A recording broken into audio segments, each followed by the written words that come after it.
Everyone talks about Caesar. Everyone talks about Napoleon. Nobody talks about the guy who almost destroyed both of their empires before they even existed. This is Hannibal Barca, and he had some of the greatest leadership principles I have ever read about. I mean, this book is pretty much a leadership masterclass.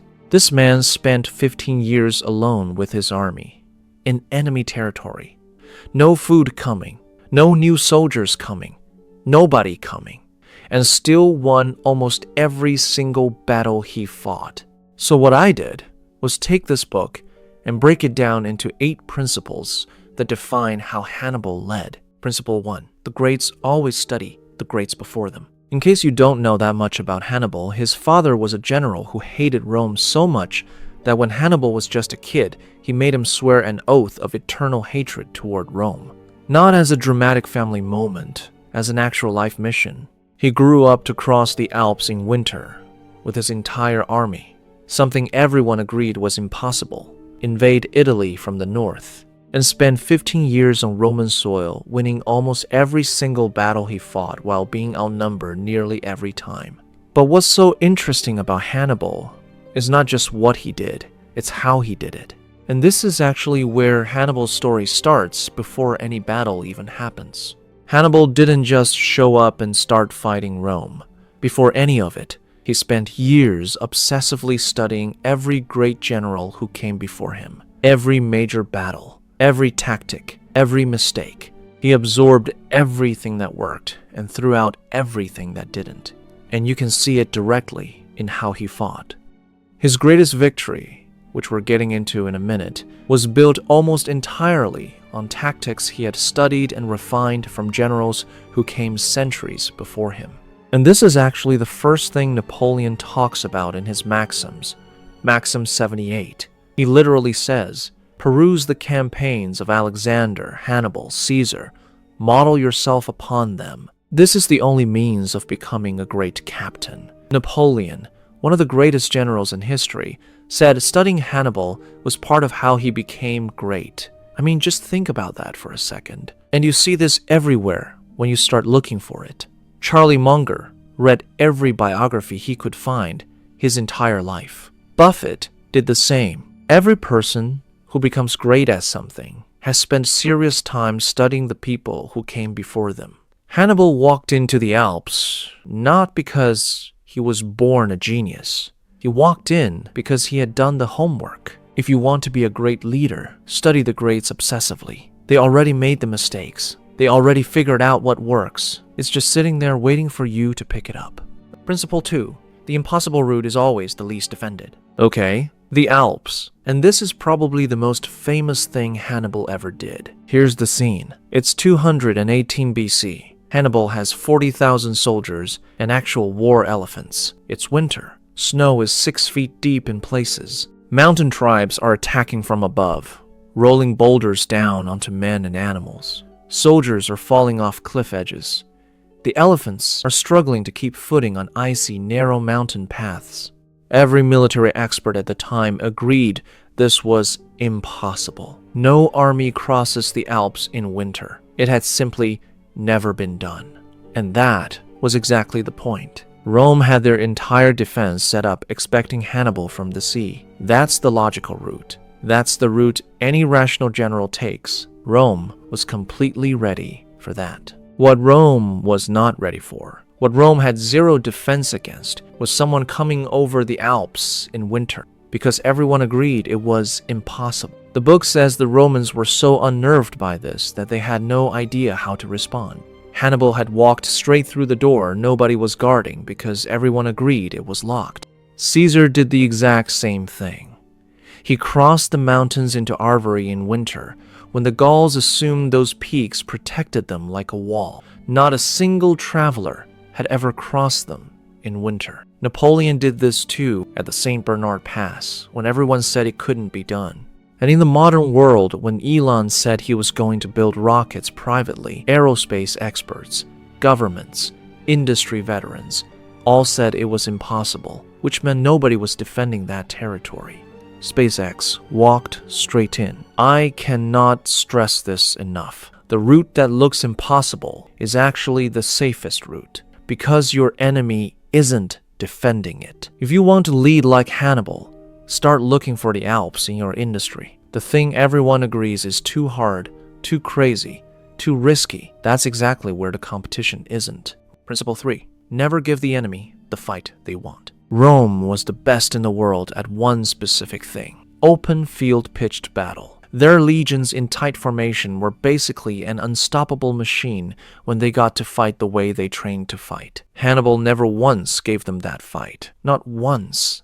In 15 years. And my favorite example of this is the Battle of Lake Trasimene. Hannibal hid his entire army along a foggy hillside in the early morning and just waited for the Roman army to march confidently into the valley below. By the time the fog started lifting and the Romans realized what was happening, Hannibal's army was already coming down from every direction at once. It was over. He chose the ground, he chose the timing, he chose the conditions, every single time. Napoleon actually has a maxim for this exact principle. He says, "It is an approved maxim in war, never to do what the enemy wishes you to do, for this reason alone, that he desires it." And in the modern world, this is exactly what Apple does. Every time a competitor tries to drag them into a specs war or a price war, Apple just doesn't engage. They reframe the category entirely. They never fight on someone else's terms, ever. And it has worked for decades. Stop competing on terms that aren't yours. The moment you let someone else define the battlefield, you've already given away your biggest advantage. Great leaders always choose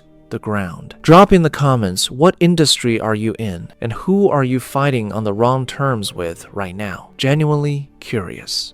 Now, here's where it gets complicated, because knowing all of this, studying the greats, finding the uncrossable route, refusing to fight on the enemy's terms, none of it matters if you can't execute when you're outnumbered. And Hannibal was almost always outnumbered, which brings us to the most mind-bending thing he ever did. Principle 4.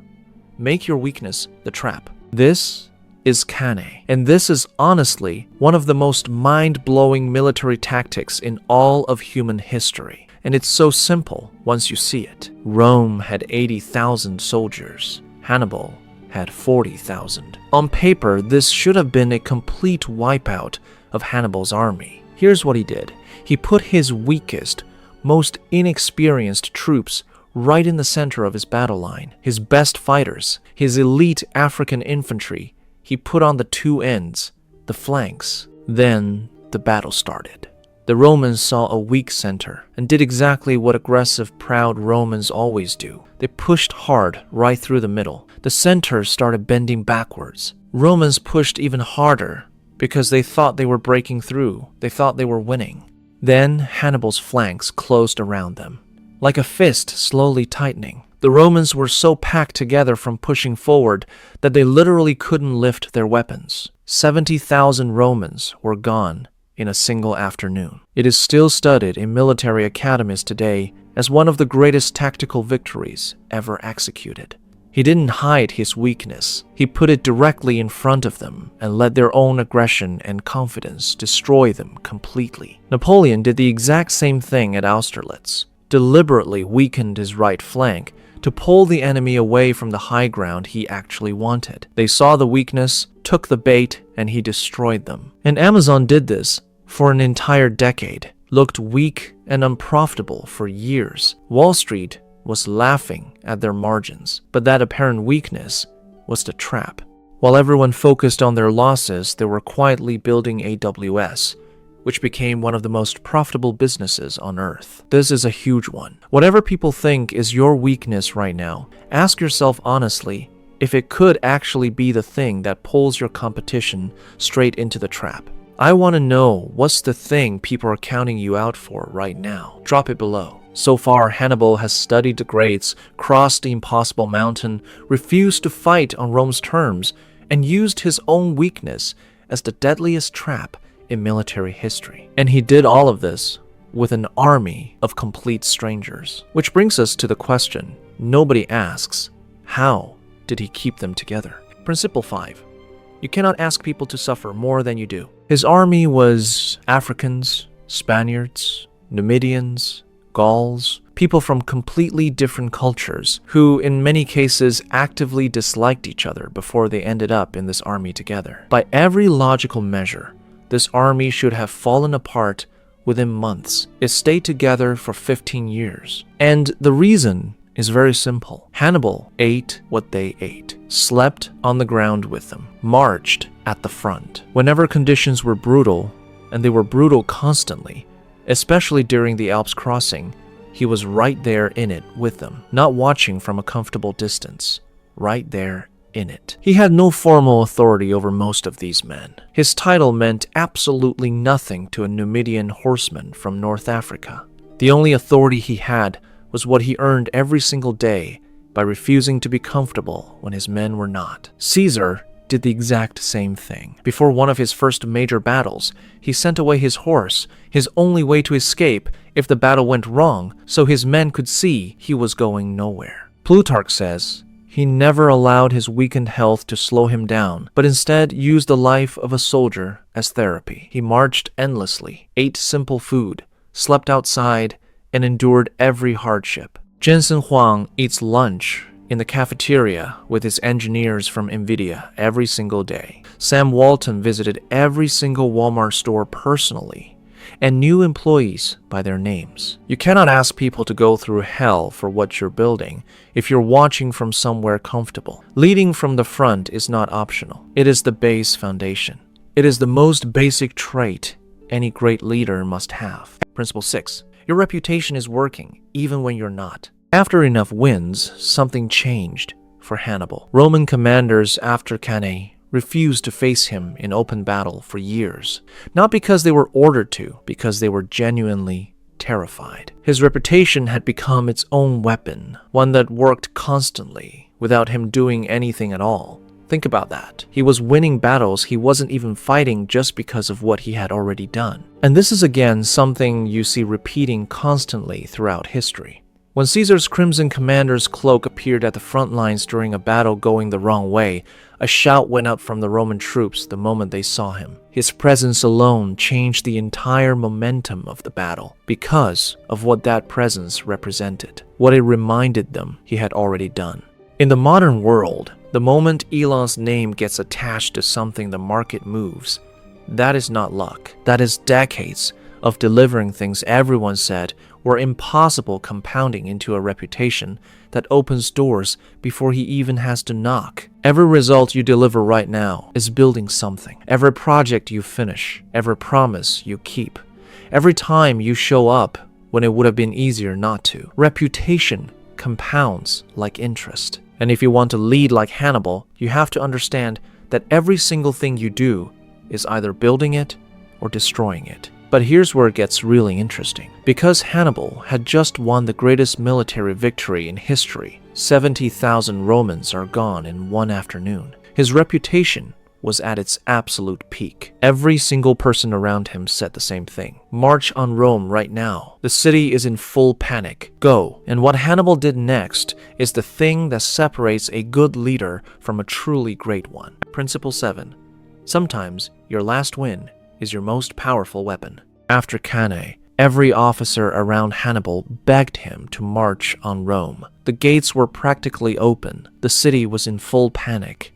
He didn't march. He stopped, and he let the result sit. And here's what happened without him doing anything else. Rome lost allies. Rome's confidence completely shattered. Italian cities that had been loyal to Rome for generations started switching sides, not because Hannibal conquered them, because they were terrified of what he had just done to 70,000 Romans in an afternoon. He understood that fear spreads faster than any army can march. Rome was doing the work for him. Caesar crossed the Rhine into Germanic territory, not to conquer anyone, just to show that no territory was safe from him. The Germanic tribes sent peace delegations immediately. He hadn't even fought anyone. The reputation alone was enough.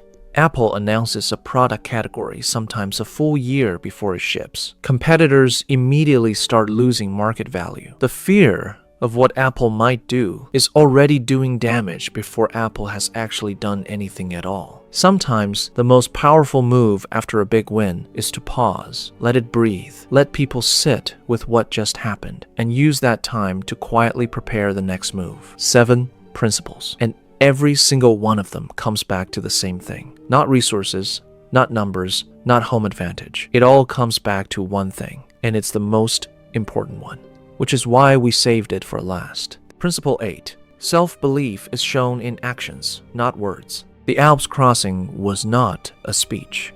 Hannibal did not gather his 40,000 men and give them a motivational talk about believing in themselves and their potential. He just started walking toward the Alps in winter with war elephants, into something that everyone, including many of his own soldiers, believed was going to kill them. No words could have communicated what that action communicated. The action itself was the declaration. It said, I believe so completely in where we are going that this mountain is just a detail. And this is something you see in every single great leader throughout history. Caesar took on a crippling amount of personal debt early in his career to run for a political position. His reasoning was simple. When I win, I'll advance far enough that I can pillage enough territory to pay it all back. He wasn't just saying he believed in his future.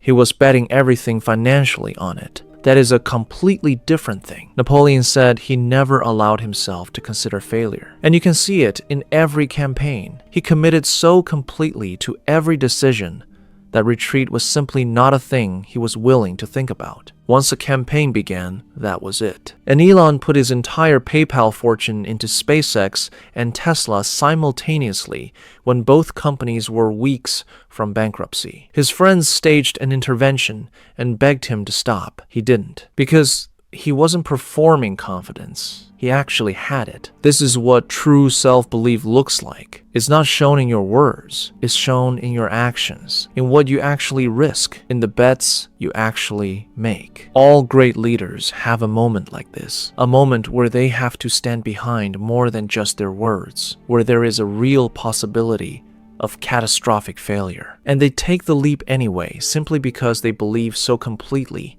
in where they are going. If you want to lead like Hannibal, be extremely conscious of that moment when it arrives for you, and take the leap. What's your Alps? The thing you've been telling yourself isn't possible. Drop it in the comments. I read all of them. That's Hannibal. 8 principles from a guy who had none of what Rome had and still beat them.